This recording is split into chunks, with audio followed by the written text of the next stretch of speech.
உன் வாழ்க்கையில அநேக கஷ்டங்கள் சம்பவித்திருக்கு, அநேக வேதனைகளை நீ அனுபவித்திருக்க, அநேக கொடுமைகளை நீ அனுபவித்திருக்கலாம், அநேக இழப்புகளை நீ சந்தித்திருக்கலாம்.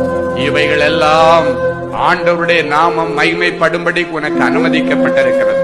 காரணம், அப்படிப்பட்ட நிலைமையிலிருந்து நீ வளர்ந்து வரும் பொழுதுதான் ஜனங்கள் இவள் கர்த்தரால் ஆசீர்வதிக்கப்பட்டவள் என்று சொல்லுவார்கள், இவன் கர்த்தரால் உயர்த்தப்பட்டவன் என்று சொல்லுவார். என்னை தூக்கி எறிய நீர் மட்டும் ஏனோ என்னை சேர்த்து கொண்டி பாசம் காட்டி மாறாத அன்பை எனக்கு தந்த